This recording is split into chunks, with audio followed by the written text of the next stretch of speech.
கோலாகலமாக கொண்டாடப்படவுள்ள நாட்டின் 79வது சுதந்திர தின விழா. டெல்லி செங்கோட்டையில் தேசிய கொடி ஏற்றி வைத்து உரையாற்றுகிறார் பிரதமர் மோடி.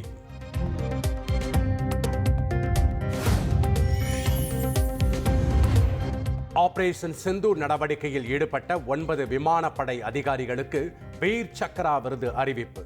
சுதந்திர தினத்தை ஒட்டி 4 அதிகாரிகளுக்கு சர்வோதம் யுத்த சேவா பதக்கத்தை அறிவித்தது மத்திய அரசு.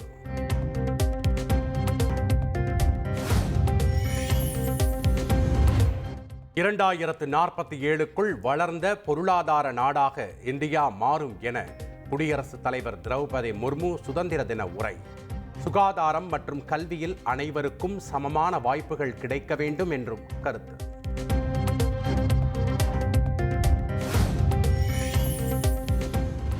பயங்கரவாதத்திற்கு எதிரான மனிதகுலத்தின் போராட்ட வரலாற்றில் ஆபரேஷன் சிந்தூர் இடம் பிடிக்கும்.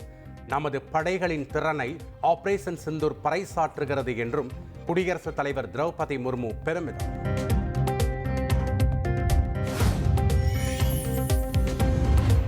தமிழகத்தைச் சேர்ந்த 24 காவலர்களுக்கு குடியரசுத் தலைவர் விருது. ஏடிஜிபி பாலநாகதேவி, காவல் ஆய்வாளர் கார்த்திகேயன், ஐஜி லக்ஷ்மி உள்ளிட்டோருக்கு விருது அறிவிப்பு.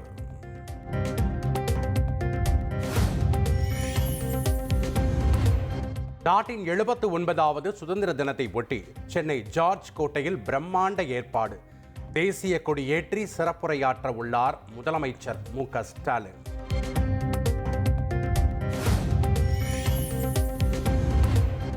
இஸ்ரோ தலைவர் நாராயணனுக்கு அப்துல் கலாம் விருது.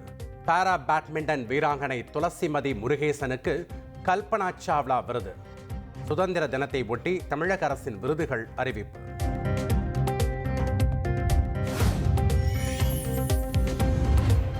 தமிழ்நாட்டில் சிறந்த மாநகராட்சிகளாக ஆவடி, நாமக்கல் தேர்வு. சுதந்திர தின கொண்டாட்டத்தின் போது விருது வழங்குகிறார் முதலமைச்சர் மு.க. ஸ்டாலின்.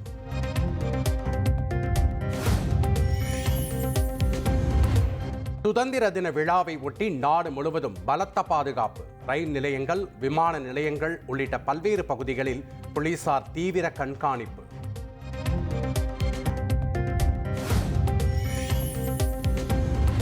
நாடு முழுவதும் களை கட்டும் சுதந்திர தின விழா. பல்வேறு மாநிலங்களில் மூவர்ண ஒளியில் ஜொலித்த அரசு கட்டடங்கள். ஜம்மு காஷ்மீர் கிஸ்த்வார் மாவட்டத்தில் பயங்கர மேக வெடிப்பு. 40க்கும் மேற்பட்டோர் உயிரிழந்த பரிதாபம்.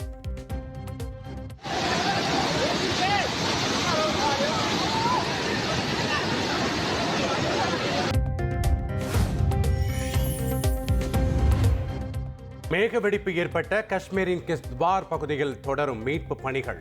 ஏராளமானோர் மாயமாக இருப்பதால் உயிரிழப்புகள் அதிகரிக்கும் அபாயம்.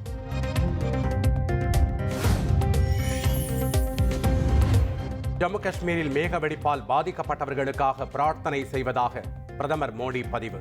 மீட்பு மற்றும் நிவாரணப் பணிகள் நடைபெற்று வருகின்றன. மக்களுக்கு அனைத்து உதவிகளும் வழங்கப்படும் எனவும் உறுதி.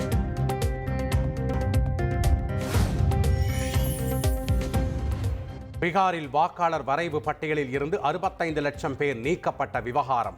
நீக்கப்பட்டதற்கான காரணத்தை வரும் 19ஆம் தேதிக்குள் இணையத்தில் வெளியிட தேர்தல் ஆணையத்திற்கு உச்சநீதிமன்றம் உத்தரவு.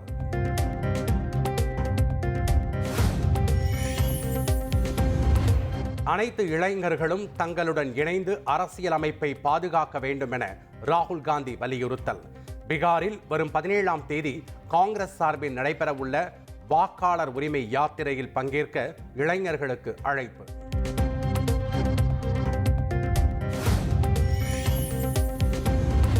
சுதந்திர தினத்தையொட்டி ஆளுநர் வழங்கும் தேநீர் விருந்தை புறக்கணிக்கும் முதல்வர் ஸ்டாலின். தமிழகத்திற்கு எதிராக ஆளுநர் செயல்படுவதாக குற்றச்சாட்டு.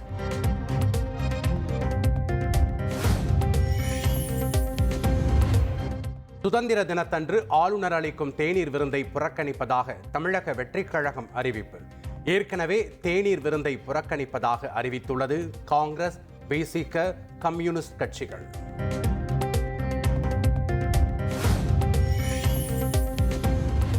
தமிழ்நாட்டில் அரசு பள்ளி கல்விச் சூழல் தொடர்ந்து சரிந்து வருவதாக ஆளுநர் ஆர்.என். ரவி குற்றச்சாட்டு.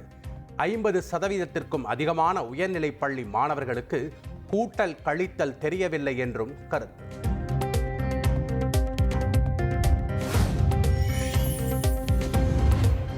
RSS மனநிலையுடன் அரசு பள்ளிகள் மீது ஆளுநர் அவதூறு பரப்புகிறார். ஆளுநரின் குற்றச்சாட்டுக்கு பள்ளிக் கல்வித்துறை அமைச்சர் அன்பில் மகேஷ் பதிலடி.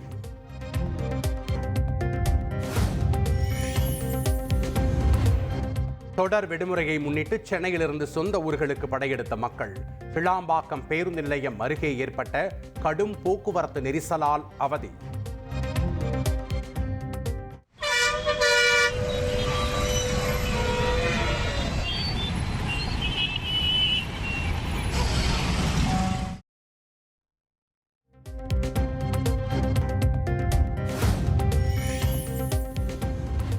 தொடர் விடுமுறையொட்டி சென்னை கிளாம்பாக்கம் பேருந்து நிலையத்தில் அலைமோதிய பயணிகள்.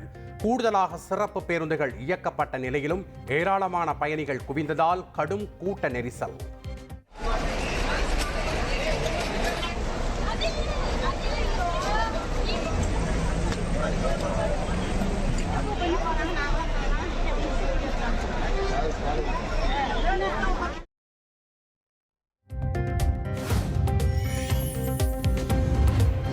தொடர் விடுமுறை எதிரொலியாக ஆம்னி பேருந்துகளில் கட்டணம் உயர்வு. சென்னையிலிருந்து மதுரை, சேலம், நெல்லை செல்லும் ஆம்னி பேருந்துகளில் 3 மடங்கு கட்டண உயர்வு என பயணிகள் குற்றச்சாட்டு.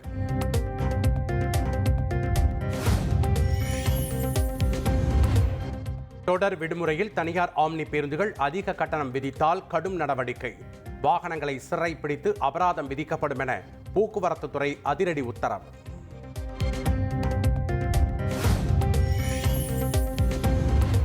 தமிழ்நாட்டில் தொடர் விடுமுறை எதிரொலி. சென்னையிலிருந்து மதுரை, தூத்துக்குடி, திருச்சி உள்ளிட்ட நகரங்களுக்கு செல்வதற்கான விமான டிக்கெட் விலை பல மடங்கு உயர்வு.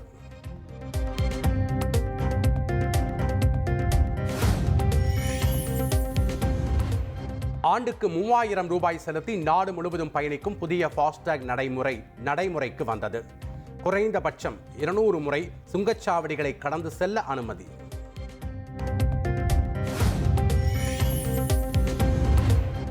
தூய்மை பணியாளர்களுக்கு வீடு, காலை உணவு, சிறப்பு மருத்துவ சிகிச்சை உள்பட 6 புதிய திட்டங்கள்.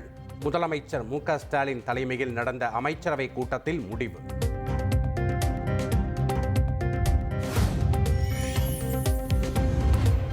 தூய்மை பணியாளர்களுக்கு தமிழக அரசு அறிவித்துள்ள நலத்திட்ட அறிவிப்புகளை வரவேற்பதாக திருமாவளவன் கருத்து. பணி நிரந்தரம் குறித்து முதல்வரிடம் மீண்டும் வலியுறுத்துவோம் என உறுதி.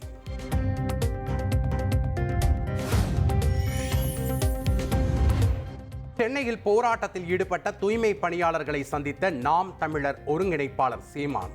தூய்மை பணியாளர்களின் பணி நிரந்தர வாக்குறுதியை நிறைவேற்றாமல் புதிய வாக்குறுதிகள் எதற்கு என்றும் கேள்வி.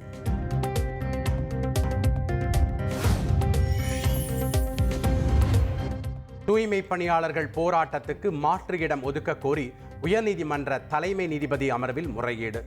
அனுமதி பெற்று போராட்டம் நடத்த எந்த தடையும் இல்லை என நீதிபதி கருத்து.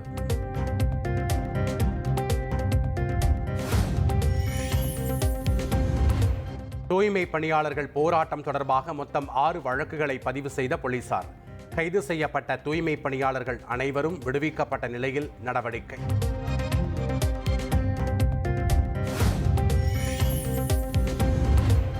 உலக நாடுகளின் பெரும் எதிர்பார்ப்புக்கு இடையில் அமெரிக்க அதிபர் டொனால்ட் ட்ரம்ப், ரஷ்ய அதிபர் விளாடிமிர் புட்டின் அலாஸ்காவில் இன்று சந்திப்பு. யுக்ரைன், ரஷ்யா இடையே போர் நிறுத்தம் கொண்டு வரப்பட வாய்ப்பு.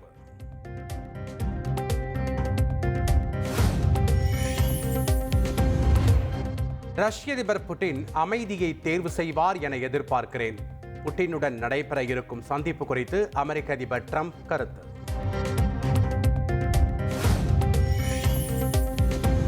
அமெரிக்காவில் நடைபெற்று வரும் சின்சினாட்டி ஓபன் டென்னிஸ் தொடரின் காலிறுதிச் சுற்றுக்கு முன்னணி வீரர்கள் ஸ்வெரேவ், ரூப்லெவ் முன்னேற்றம். காலிறுதிக்கு முந்தைய சுற்று போட்டிகளில் இருவரும் வெற்றி. நடிகர் ரஜினிகாந்தின் கூலி திரைப்படம் முதல் நாளில் சுமார் 150 கோடி ரூபாய் வசூலித்ததாக தகவல். லியோ படத்தின் முதல் நாள் வசூல் சாதனையை கூலி முறியடித்ததால் ரஜினி ரசிகர்கள் உற்சாகம். நடிகர் ரஜினிகாந்தின் கூலி திரைப்படம் வெளியான சில மணி நேரங்களிலேயே சட்டவிரோதமாக இணையத்தில் கசிந்தது. படக்குழுவினர் மற்றும் ரசிகர்கள் அதிர்ச்சி.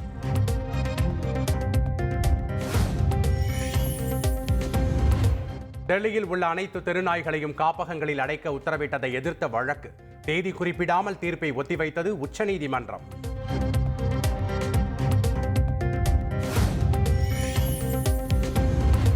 பெருநாய்க்கடி சம்பவங்களை தடுக்க நடவடிக்கை எடுக்க வேண்டும் என சென்னை உயர்நீதிமன்றம் உத்தரவு. பெருநாய்களுக்கு தடுப்பூசி போடுவதுடன் அவற்றை பாதுகாக்க தனி காப்பகம் அமைக்க வேண்டும் எனவும் யோசனை.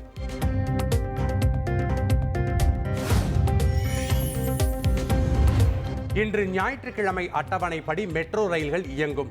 நண்பகல் 12 மணி முதல் இரவு 8 மணி வரை 7 நிமிட இடைவெளியில் ரயில்கள் இயக்கப்படும் என மெட்ரோ நிர்வாகம் அறிவிப்பு.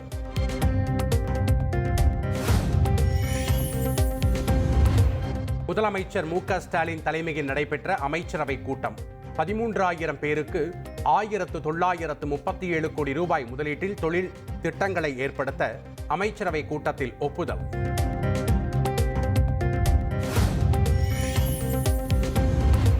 நவம்பர் 1-2 தேதி நடைபெற இருந்த ஆசிரியர் தகுதி தேர்வுகள் நவம்பர் 15-16 தேதிக்கு மாற்றம். கல்லறை திருநாள் அன்று போட்டித் தேர்வு நடத்தக்கூடாது என எதிர்ப்பு எழுந்த நிலையில் தேதிகளை மாற்றியது ஆசிரியர் தேர்வு வாரியம்.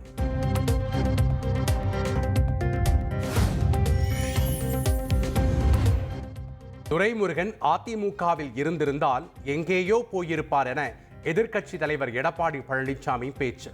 திமுகவில் துரைமுருகனுக்கு உரிய முக்கியத்துவம் கொடுக்கப்படவில்லை என்றும் குற்றச்சாட்டு.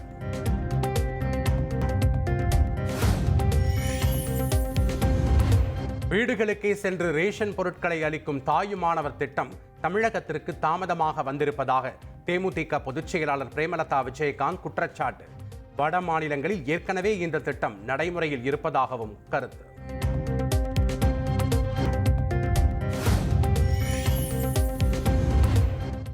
தமிழ் வளர்ச்சி மற்றும் செய்தித்துறை அமைச்சர் மு.பே. சாமிநாதன் தலைமையில் நடைபெற்ற பத்திரிகையாளர் நலவாரிய கூட்டம். தினத்தந்தி குழும இயக்குனர் சிவந்தி ஆதித்தன் பங்கேற்பு.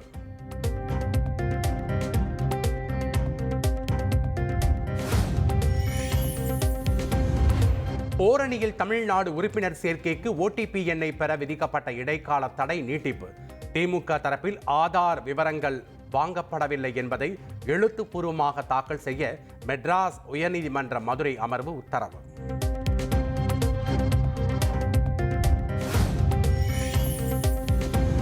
புதிய டிஜிபி நியமனம் தொடர்பான வழக்கை முடித்து வைத்து மெட்ராஸ் உயர்நீதிமன்ற மதுரை அமர்வு உத்தரவு. உச்சநீதிமன்ற உத்தரவை பின்பற்றி புதிய டிஜிபி பணி நியமனம் செய்ய வேண்டும் என அறிவுறுத்தல்.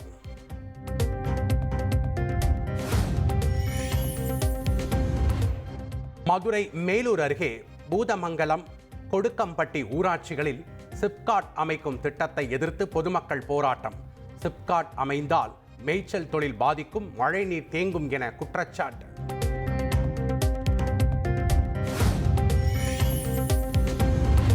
நாகை மாவட்டம் வேதாரண்யத்தில் இருந்து மீன்பிடிக்கச் சென்ற மீனவர்கள் மீது இலங்கை கடற்கொள்ளையர்கள் தாக்குதல்.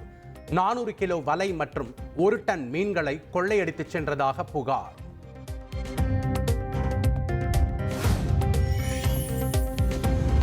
கள்ளக்குறிச்சி கடுவனூர் அரசு பள்ளியில் பள்ளி விழுந்த உணவை சாப்பிட்ட மாணவர்களுக்கு வாந்தி, மயக்கம். 50க்கும் மேற்பட்ட மாணவ மாணவிகள் பாதிக்கப்பட்ட நிலையில் பள்ளியை முற்றுகையிட்டு பெற்றோர் வாக்குவாதம்.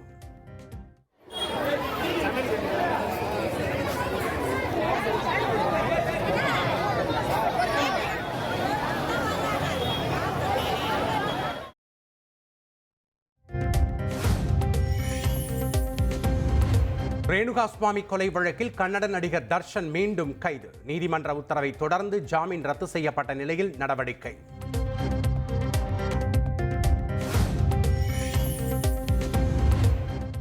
சின்னத்திரையில் நடிக்க வைப்பதாக கூறி 14 வயது சிறுமியிடம் அத்துமீறியதாக புகார். கேரள நடிகை மினு முனீரை கைது செய்து சென்னை அழைத்து வந்து திருமங்கலம் மகளிர் காவல்துறை விசாரணை.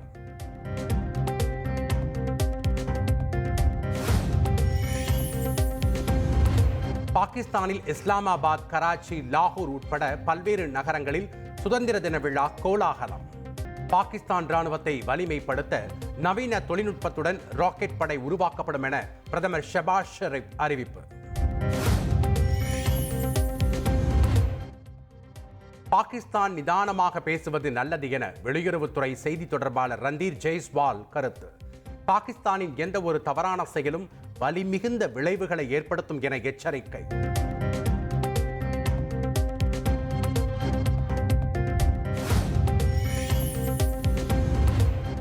இந்தியா பாகிஸ்தான் யுத்தம் அணு ஆயுத யுத்தமாக மாறாமல் இருக்க அமெரிக்கா தான் தீர்வு கண்டது.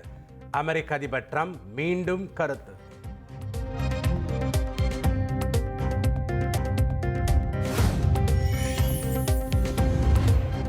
இட்டலியில் மீண்டும் வெடித்த மவுண்ட் எட்னா எரிமலை, ஆறாக ஓடும் லாவா குழம்பு.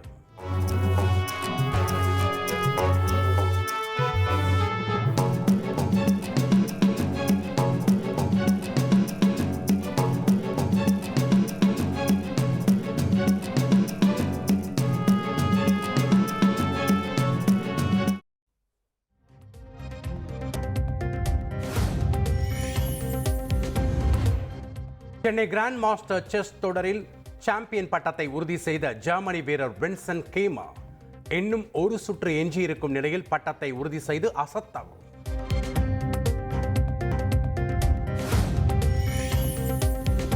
சின்சினாட்டி ஓபன் டென்னிஸ் தொடரின் காலிறுதிக்குள் நுழைந்தார் அமெரிக்காவைச் சேர்ந்த 2ஆம் நிலை வீராங்கனை கோகோ காஃப். காலிறுதிக்கு முந்தைய சுற்றில் இட்டலி வீராங்கனை லூசியாவை நேர் செட்களில் வீழ்த்தி அசத்தல். மாமல்லபுரத்தில் தொடங்கியது 4வது சர்வதேச காற்றாடி திருவிழா. பிரான்ஸ், ஜெர்மனி, தாய்லாந்து, சுவிட்சர்லாந்து உள்ளிட்ட பல்வேறு நாடுகளைச் சேர்ந்த 50க்கும் மேற்பட்டோர் பங்கேற்பு.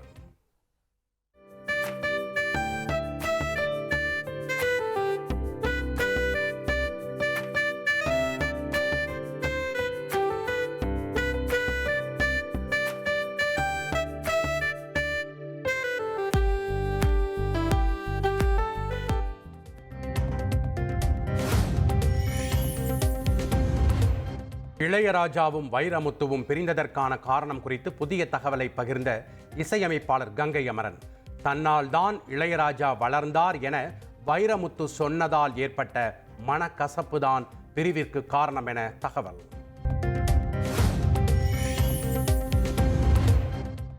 அக்டோபர் மாதம் முதல் மீண்டும் வருகிறது பிக் பாஸ். எதிர்வரும் சீசனும் விஜய் சேதுபதியே தொகுத்து வழங்குவார் என ஜியோ ஸ்டாரின் தென்னிந்திய தலைமை அதிகாரி கிருஷ்ணன் குட்டி தந்தி டிவிக்கு பிரத்யேக பேட்டி.